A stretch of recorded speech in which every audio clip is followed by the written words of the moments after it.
sibuk setengah mati, kok bisnis nggak berkembang? Anda ngalamin itu? Kalau Anda sudah jalankan MLM, pernah nggak ngalamin ini? Udah sibuk kok nggak berkembang ya bisnisnya? Ini yang kita akan jawab. Masalahnya di mana sih sebenarnya? Nah, terus masalah berikutnya adalah, mengapa orang yang kelihatannya punya dream, punya impian, kok nggak sukses? Ya, itu kalau kita bikin acara untuk ini ya, untuk orang-orang aktif, lalu ada sesi dream sharing, mereka bawa dream book, lalu sharing impiannya sampai nangis loh, sampai nangis ingusan, kelihatannya impiannya kuat banget, dan biasanya kita merasa, wah ini orang pasti sukses ya, impiannya kuat banget. Kita kan tahu ya, bisnis MLM itu 90% katanya tergantung impian dan sikap ya. Nah ini orang impiannya kuat banget nih, tapi ternyata banyak juga ya yang nggak sukses. Jadi kelihatannya punya impian, ternyata nggak jamin loh orang itu berhasil. Nah, masalahnya di mana? Kita akan lihat ya. Kadang-kadang orang yang kelihatannya punya impian, itu ada kesalahan sebenarnya dalam impian yang mereka miliki. Ada dua kesalahan. Pertama, mungkin itu bukan impian yang sebenarnya. Orang itu sampai nangis-nangis, belum tentu loh itu impian yang sebenarnya. Karena kalau impian yang sebenarnya, yang kita sebut itu burning desire, hasrat yang membara, itu orang pasti mau lakukan apapun juga untuk meraihnya. Itu impian yang sebenarnya, namanya burning desire, hasrat yang membara. Nah, ada orang yang sampai dia bercucuran air mata ketika dia sharing impiannya, tapi ketika giliran kerja nggak mau, gitu ya, gampang sekali menyerah. Makanya itu bukan impian yang sebenarnya. Ya, kalau impian yang sebenarnya, dia pasti akan keluarkan semua potensinya, semua energinya untuk meraihnya ya. Nah, kemungkinan nomor satu itu bukan impian yang sebenarnya, ya itu cuman keinginan aja. Ya mereka nggak sadar aja, bukan impian. Kalau impian itu nggak ada tawar menawar, apapun yang terjadi saya akan wujudkan, itu impian. Kalau cuma sekedar keinginan ya dapat syukur, nggak dapat juga nggak apa-apa. Ya itu kesalahan pertama. Kesalahan kedua adalah mereka tidak tulis impiannya. Jadi impian yang ditulis itu penting sekali, teman-teman. Ya. Nah, ini ada buku bagus dari David J. Schwartz ya. Berpikir dan berjiwa besar ya. Di situ dikatakan join the top 3%. Ya. Bergabunglah dengan 3%. Nah, ini sebenarnya diambil dari sebuah survei yang dilakukan oleh Harvard Business School. Nah, Harvard Business School melakukan survei 2 kali dalam selang 10 tahun. Yang pertama, dia lakukan tahun 79. Untuk lulusan dari Harvard Business School, jadi mereka yang sudah lulus, mahasiswa yang sudah lulus, sebelum mereka terjun ke dunia nyata ya, untuk bekerja, meniti karir, mereka itu disurvei. Nah, surveinya itu adalah apakah mereka punya impian, lalu apakah impiannya itu ditulis atau enggak. Nah, hasil survei mengatakan 84% ketika mereka ditanya mengenai dream, mereka nggak punya dream, hanya keinginan aja. Ya, jadi bukan burning desire ya, cuma sekedar keinginan ya. Jadi 84% tidak punya dream. Lalu 13% punya dream, tapi nggak ditulis, nggak punya dream book. Dan hanya 3% yang punya impian dan ditulis. Ya, jadi ditulis itu penting ya. Punya impian aja nggak cukup, itu harus ditulis. Ya. Dan ini survei tahun 79 ya. Lalu mereka berkarir di dunia nyata, lalu 10 tahun kemudian, tahun 89, kembali mereka-mereka ini disurvei. Ya, mereka yang 84%, 13%, 3% ini disurvei lagi. Dan kali ini, yang disurvei adalah berapa income mereka. Nah, yang 84% itu income-nya katakanlah X. Yang 13% orang yang punya impian, tapi tidak tertulis, itu income-nya 2 kalinya. Ya, jadi ini menunjukkan punya impian itu penting. Cuman sayangnya yang 13% ini tidak tertulis. Nah, yang punya impian plus ditulis, itu income-nya 10 kali yang lain. Jadi rata-rata yang lain itu, ya dia 10 kalinya. Nah, itulah menunjukkan betapa pentingnya kita punya impian, benar-benar impian kita, lalu impian itu divisualisasi dalam sebuah dream book. Oke? Jadi punya dream book itu penting. Nah, kadang-kadang kita jalani MLM, disuruh bikin dream book, nggak mau. Sampai kalau ada acara, syaratnya harus bawa dream book, di situ baru kita bikin. Ya, punya dream book itu penting. Kenapa? Karena impian itu kalau divisualisasi, itu tambah kuat. Tetapi, punya dream book aja bukan jaminan sukses. tadi udah diceritakan ya, banyak orang yang waktu dream sharing punya dream book sampai nangis, tapi ternyata nggak sukses. Nah, poin masalahnya di mana? Masalahnya adalah di goal setting. Ingatlah teman-teman, bahwa yang namanya impian itu beda dengan goal. Impian dengan goal itu beda. Punya impian belum tentu sukses. Karena kalau orang mau sukses, dia harus punya goal, ya, dia harus punya goal. Kemudian dia kejar goal itu, ya, dengan disiplin, konsisten, gigih, sampai akhirnya impiannya tercapai.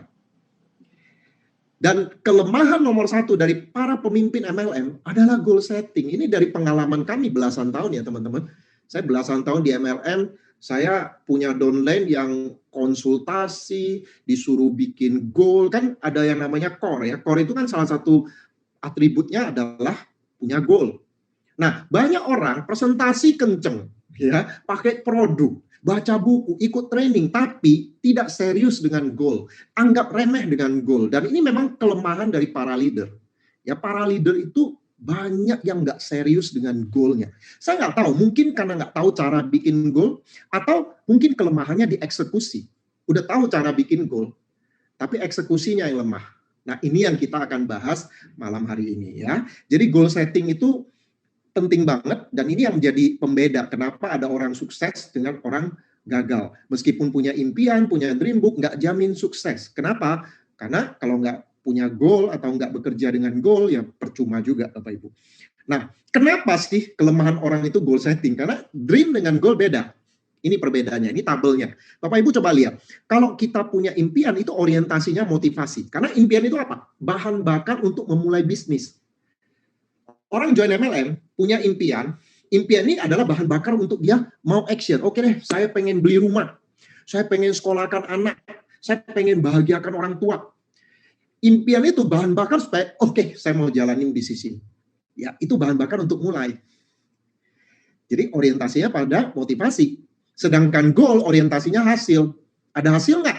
Nah, kalau ada hasil, ada kerjanya tentu saja, ya. Nah, kalau dream itu hanya perlu imajinasi, betul nggak? Kalau orang punya dream itu kan nggak perlu kerja kan? Ini dia cuma membayangkannya, oh saya pengen punya rumah saya seperti apa? Dia visualisasikan, ya di dalam dream book. Lalu dia imajinasi dulu kan? Saya pengen freedom. Kalau saya freedom, seperti ini kehidupan saya. Kalau saya bisa bahagiakan orang tua, waduh seperti ini. Jadi dia hanya perlu imajinasi dream itu. Tapi goal beda, Bapak Ibu. Goal itu perlu kerja. Ya, sesuatu yang nggak enak. Nah, kenapa orang males punya goal? Karena goal itu perlu kerja. Beda dengan dream yang hanya imajinasi. Lalu dream itu tidak nyata karena hanya ada di bayangan pikiran kita, sedangkan goal itu nyata. Kita kerja, kita mau dapat hasilnya, gitu ya. Ada goal harian, goal mingguan itu nyata, Bapak Ibu. Dan dream itu nggak ada batas waktu. Oh, saya pengen beli rumah. Mungkin ya dikasih batas waktu 2 tahun saya mau beli rumah.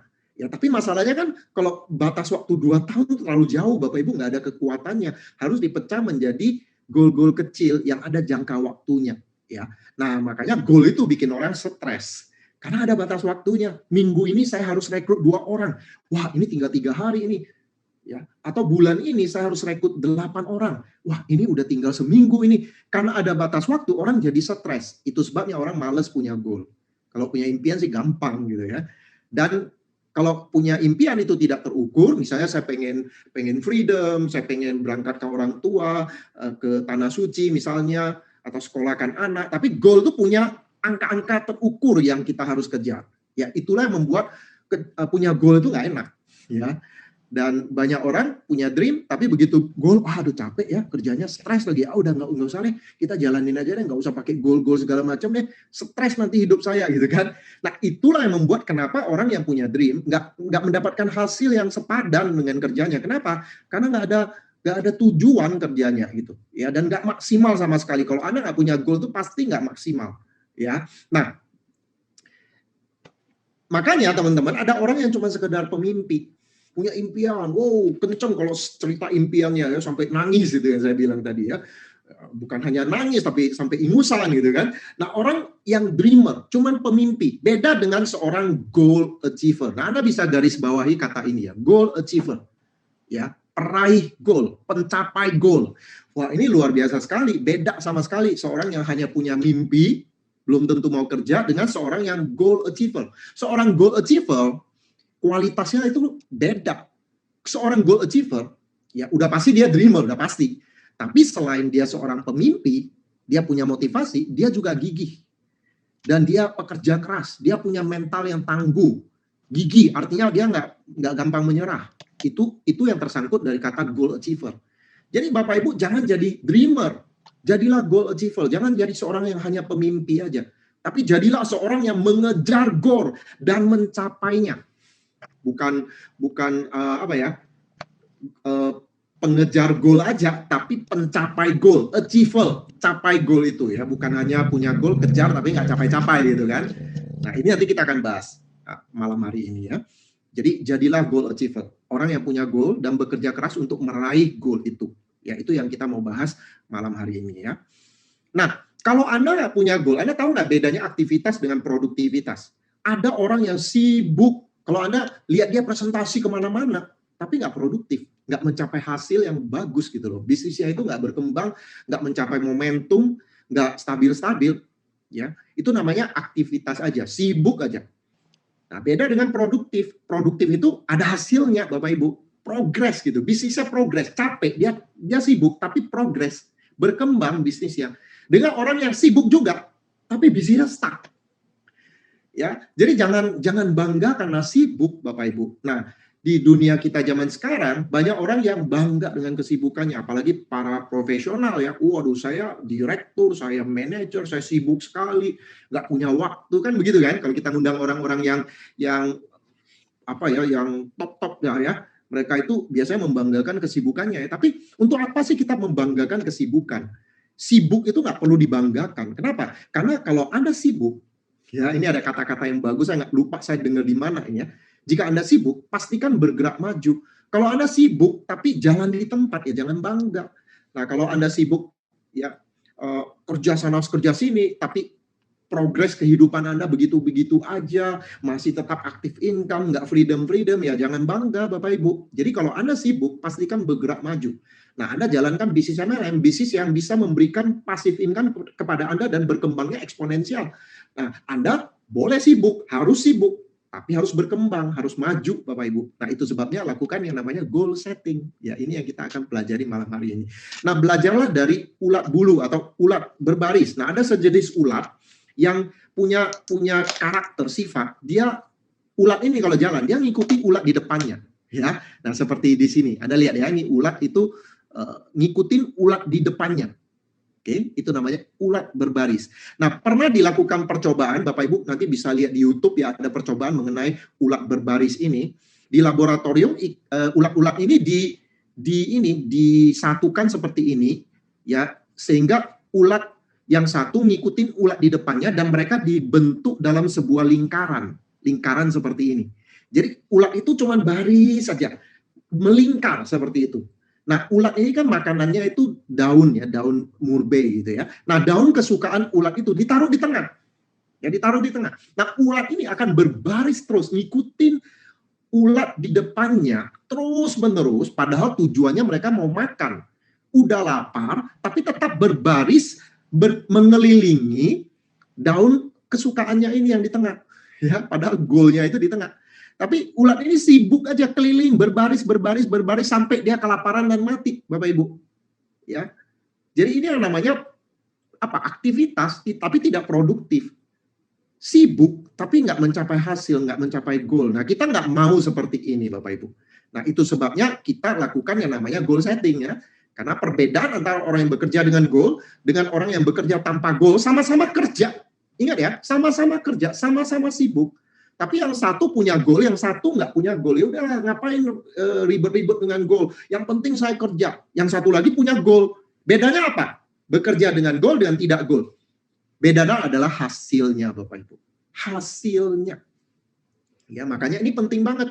Kan kita harus punya hasil dong. Jangan cuma sibuk, capek, tak menentu, tapi nggak ada hasilnya. Ya. Jadi kalau Anda pengen ada hasilnya, Anda harus belajar goal setting. Ya. Sudah sibuk setengah mati, kok bisnis nggak berkembang? Anda ngalamin itu? Kalau Anda sudah jalankan MLM,